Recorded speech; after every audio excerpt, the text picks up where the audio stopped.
평범한 사람이 보통 하루에 선택하고 결정하는 수가 무려 35,000개라고 합니다. 35,000개. 2018년 미국 프린스턴 대학교 의사결정연구에 의하면 평균적으로 성인이 하루에 35,000개의 결정을 내린다는 거예요. 그 연장선에서 이제 과학자들이 1초에 우리 사람의 뇌에 들어오는 데이터 양을 이제 환산해 보니까 약 1100만 비트라고 합니다. 1초에 1100만 비트. 그러니까 이제 1비트는 컴퓨터가에서 처리하는 데이터 연산 기호 단위 중에 가장 작은 단위예요. 그래서 1비트, 그러니까 1기가는 12억 5천 125만 그런 이제 바이트인데, 그래서 그냥 여러분 그냥 참고로 들으세요. 그래서 1바이트가 8비트예요. 이렇게 이제 우리 컴퓨터에 있는 그런 용량을, 데이터 양을 그렇게 이제 표시를 합니다. 그래서 90초에 1기가 정도의 정보량이 우리 머릿속으로 들어온다는 거예요.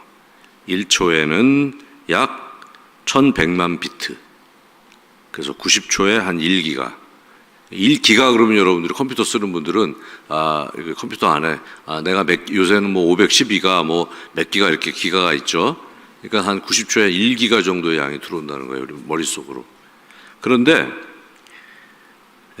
우리 사람이 인식하는 거는 그 중에서 약 40비트 정도, 1초에 한 40비트니까 0.0003% 정도를 우리가 의식을 가지고 이 정보에 대해서 반응한다는 거예요.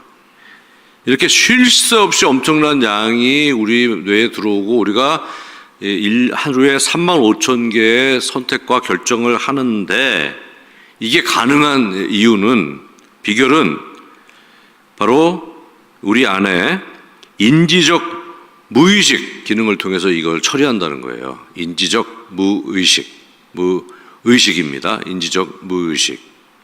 그래서 인지적 무의식은 일반적으로 의식적으로 인식하지 않으면서도 우리의 행동, 생각 및 감정에 영향을 미치는 인지적 과정을 의미하는데, 이 과정은 무의식적으로 이루어지며 우리가 이것을 제어하거나 의식적으로 알아차리지 못한다는 거예요. 그런데 이 과정을 통해서 엄청난 양의 결정과 선택을 우리 모두가 지금 하고 있다는 겁니다. 우리도 모르는 사이에 하고 있다는 거예요, 이 처리를. 예를 들면 우리가 숨을 쉬고 심장이 뛰는 것처럼 우리의 의지와 관계없이 무의식적으로 이루어지는 생리학적 과정이 이에 속한다고도 할 수 있겠습니다. 우리가 보통 이제부터 숨을 쉬어야지 이렇게 의식적으로 이렇게 하지는 않잖아요. 그냥 숨을 쉬고 있지 않습니까? 그런데 이것도 뭔가 선택하고 결정한 결과물이라고 볼 수 있는 거예요. 그래서 이런 여러 가지 기능을 우리 몸이 이미 하고 있다는 것입니다. 여러 가지 또 엄청난 양의 정보를 거르고 이런 기능을 하고 있는데, 이 인지적 무의식의 수고가 우리 안에서 계속 이 수고를 하고 있어서 우리가 어떻게 보면 살 수 있다는 것입니다. 만약에 인지적 무의식 이곳에서 잘 걸러주지 않으면 우리의 삶은 정말 정신이 없고 온전히 살기가 힘들 것이라고 학자들은 이야기합니다. 저는 적어도 바로 제 몸 안에서 이런 일이 일어난다는 거. 35,000번씩이나 제가 뭔가 하루에 선택하고 결정한다는 것이 사실은 잘 믿어지지가 않았어요. 그 정도의 그렇게 많은 양을 내가 그런 양을 내가 그렇게 선택하고 결정할 일이 있나라는 생각도 들고, 또 그 중에서 0.0003% 정도만 의식한다는 것도 또 제가 한편으로 믿어지지 않을 정도로 놀라웠습니다. 엄청난 양을 제가 소화하고 있고 이미. 근데 제가 그래도 좀 이렇게 좀 인식하고 하는 결정은 그중에 0.0003% 정도밖에 안 된다는 것도 놀라웠어요. 그 정도밖에 내가 처리 능력이 없나? 그런 또 내가 뭐 의식하며 하는 거는 또 그런 생각도 해봤습니다. 그러면서 제가 좋아하는 어떤 목사님의 그 글이 하나가 생각이 났어요. 믿음은 해석이다라고 이분은 얘기했습니다. 이 목사님은 믿음은 해석이다. 어떤 의미냐면 하나님의 은혜 속에서, 믿음은 하나님의 은혜 속에서 바른 해석의 사람이 되어야 된다는 거예요. 바른 해석의 사람이 되어야 된다는 것입니다. 그래서 예수님을 믿는 사람의 해석과 그 해석에 따른 삶은 예수님을 믿지 않는 사람들과 구별되어야 된다는 것입니다. 그래서 항상 내가 믿음 생활한다, 내가 하나님 믿는 사람이다, 예수님 믿는 사람이다라고 그렇게 스스로를 인정한다면 항상 말씀 안에서 하나님의 은혜 가운데 나의 삶을 재해석해야 된다는 거예요. 해석해야 된다는 것입니다.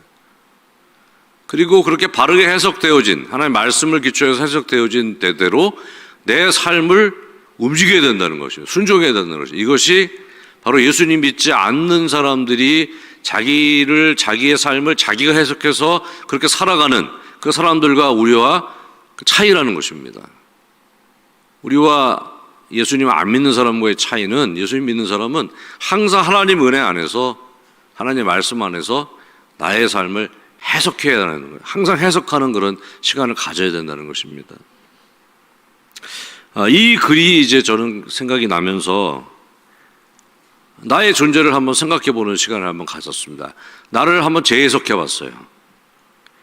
이 세상을, 엄청난 세상을, 우리가 공간이 어느 정도인지도 알 수 없는 이 엄청난 세상을 창조하시고 또 보존하시며 한치의 오차도 없이 통치하시는 하나님, 모든 것을 아시며 모든 것에 관여하시고 모든 것을 간섭하시는 그 하나님, 그러면서 이 세상을 통치하시는 하나님과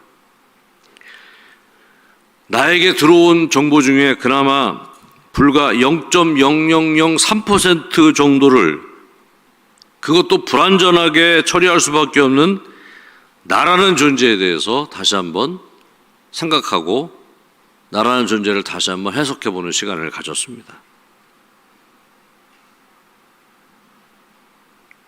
빈약한 양의 지식과 정보를 가지고 하나님이 허락하시는 범위 밖에서 무모한 자기 확신과 자기 의의를 드러내는 제 모습이 또한 새삼스럽게 해석이 됐습니다. 또 부끄러웠습니다.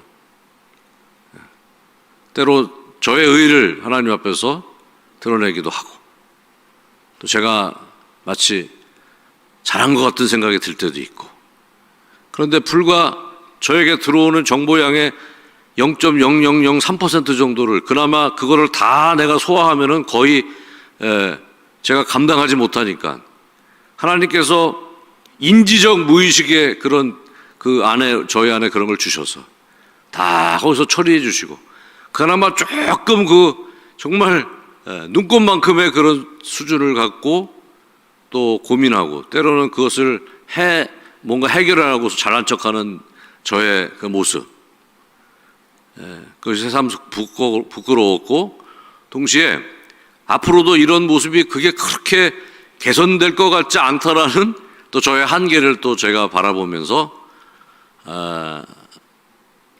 저를 다시 한번 하나님 앞에서 바라보는 시간을 가졌습니다. 지금까지도 그렇게 하나님 앞에서 변변히 내세울 게 없는데, 오직 하나님의 은혜로 살고 있는데, 앞으로도 그러한 상황이 크게 바뀔 것 같지 않다는 거예요. 성경을 보면 하나님 앞에서 이 인간의 의의를 주장하는 이들의 모습을 쉽게 찾아볼 수가 있습니다. 저도 예외가 아니라는 말씀을 드립니다. 이런 모습이 때로는 예수님을 정죄하는 그런 바리새인들처럼 노골적일 때도 있고, 아주 지능적으로 안 그런 척하면서 상당히 자기 의의를 드러내는 그런 모습도 있습니다. 사사기 17장을 보면 사사기 시대 에브라임 산지에 미가라는 사람이 이제 등장을 합니다. 어느 날 미가의 어머니가 은 1100세겔을 잃어버립니다. 한 세겔이 일반 노동자의 4일간의 풍습이라고 합니다. 그래서 제가 은 1100세겔을 지금 돈으로 환산해 보니까 약 제 계산으로 5억 5천만 원 정도가 나와요. 그러니까 5억이 넘는 돈을 잊어버린 거예요, 집에서 어머니가. 그러니 얼마나 난리가 났겠습니까? 그러니까 막 그 어머니가, 미가의 어머니가 막 저주를 퍼붓는 거예요. 이 돈을 가져간 도둑놈은 뭐 막 욕을 하면서 하나님의 저주를 막 내리는 거예요. 하나님이 그 인간을 저주를 하는 거예요. 그런데 정작 그 돈을 훔쳐간 사람은 누구냐면 그 어머니의 아들 이 미가라는 사람이었습니다. 미가. 아들이었어요. 근데 아들이 가만히 듣다 보니까 성경 말씀에 따르면 이게 아브라함에게 준 복이기도 합니다만 하나님 믿는 사람을 축복하면 나에게도 축복이 돌아오고 하나님 믿는 사람이 저주하면 나에게 큰 저주가 임한다는 것에 대한 그런 것에 대한 믿음은 있었어요. 그러니 미가가 겁이 난 겁니다. 야, 우리 엄마가 이렇게 하나님 이름으로 날 저주하면 나는 이제 큰일 나겠구나. 그래서 고백을 합니다. 어머니, 제가 이 돈을 훔쳤습니다. 그리고 이제 돈을 어머니께 내려놓은 거예요. 그랬더니 어머니가 어떻게 해요? 그 저주의 말을 급하게 축복의 말로 바꿉니다. 주워 담아야 되잖아요. 내 아들이 내 저주한 말을 듣고 죽거나 큰일 나가면 안 되잖아요. 막 말을 주워 담습니다. 그래도 좀 미진한 것 같으니까 자신이 다시 찾은 돈 중에 약 200세겔, 그러니까 한 1억 정도를 들여서 은으로 된 신상을 만들고 그걸 하나님이라고 이렇게 자기 마음대로 이렇게 정합니다. 그리고 자신의 집에 하나님을 모시는 신당을 만들어요.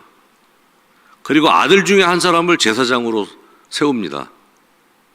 이제 자기 나름대로 그 저주를 퍼붓으니 혹시 그 아들이 잘못될까봐 자기 나름대로 막 이제 일을 꾸미는 거예요. 그래서 이제 외견적으로 볼 때는 하나님을 위해서 내가 이렇게 돈을 썼다라고 이렇게 보이지만 사실은 하나님을 빙자해서 사이비자단을 집에 하나 만들어 놓은 겁니다.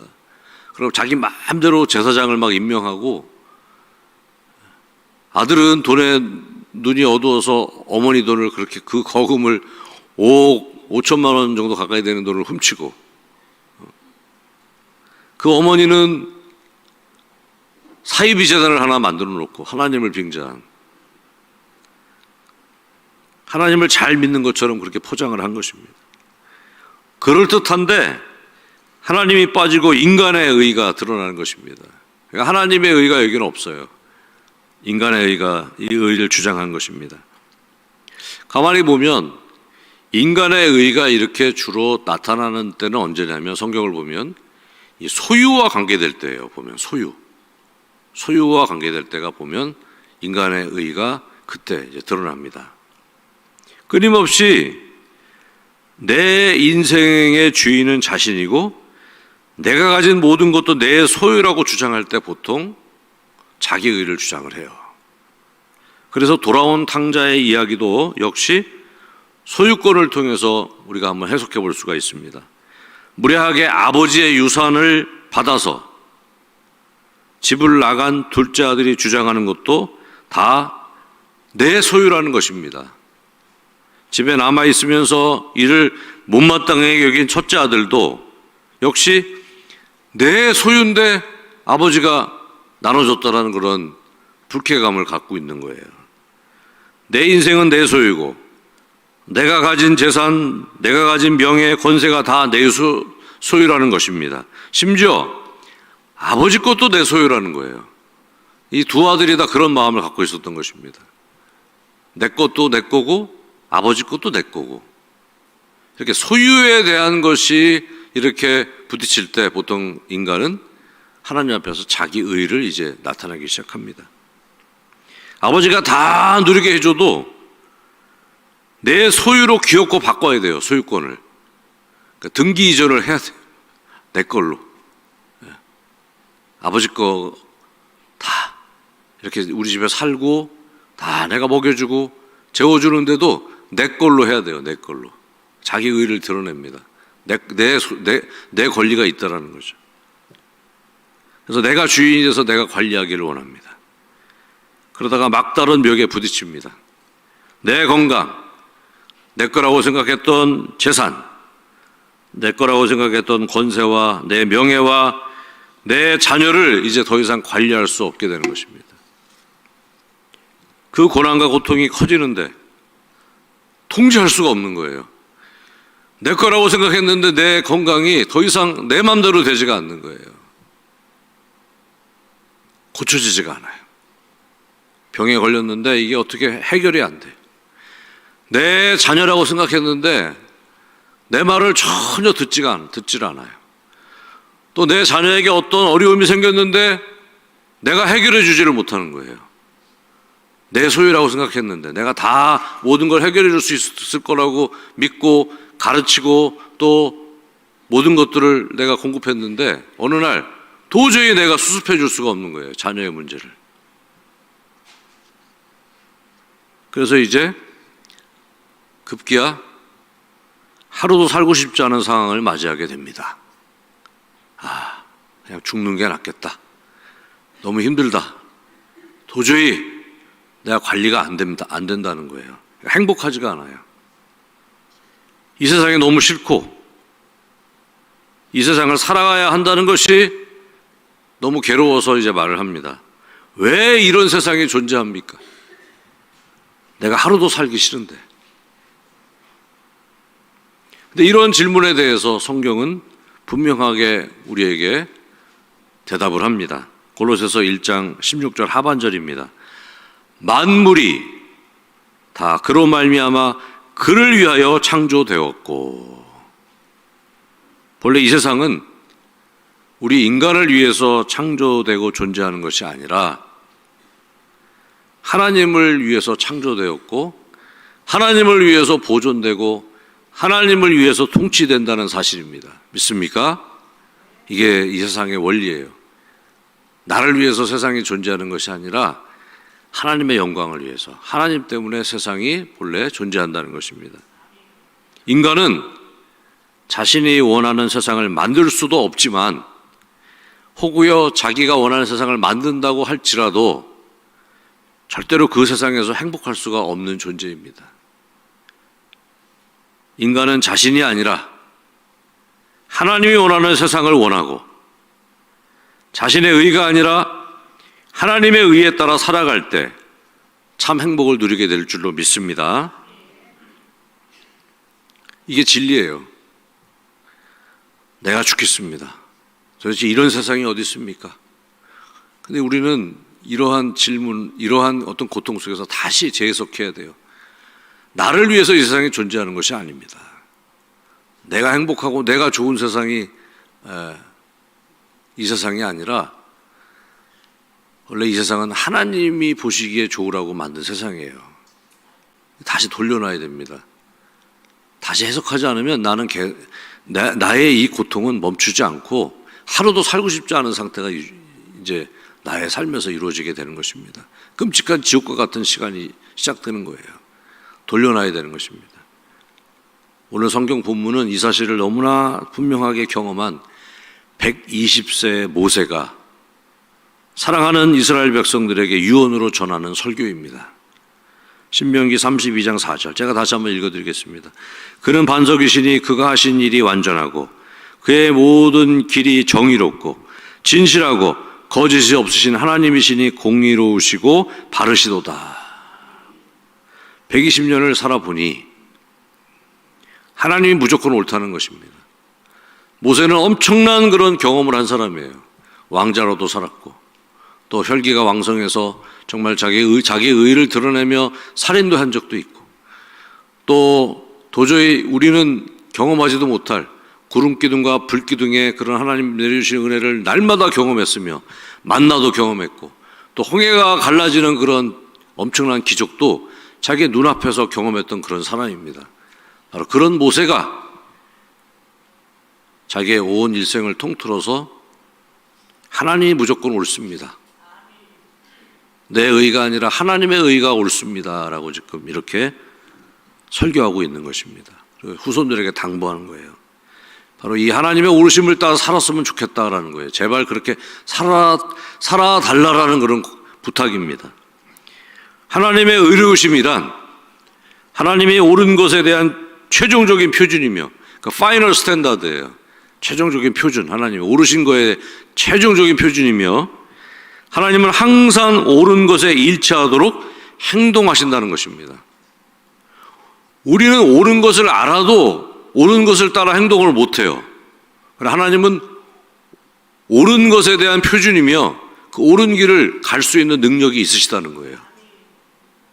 이것이 바로 하나님의 의로우심을 신학적으로 표현한 그런 내용입니다.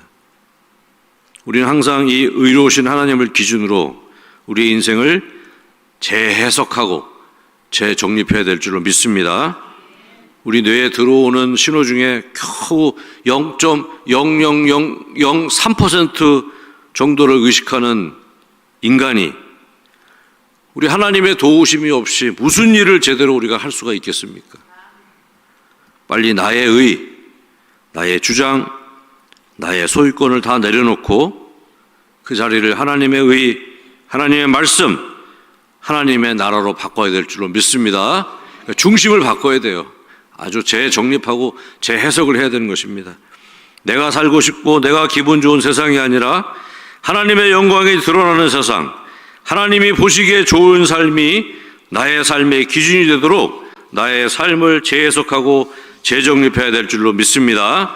나의 건강, 나의 자녀, 나의 재물, 나의 권세, 나의 명예가 아니라 하나님이 주신 건강, 하나님이 주신 자녀, 하나님이 주신 재물, 하나님이 주신 권세와 명예가 되어야 할 것입니다.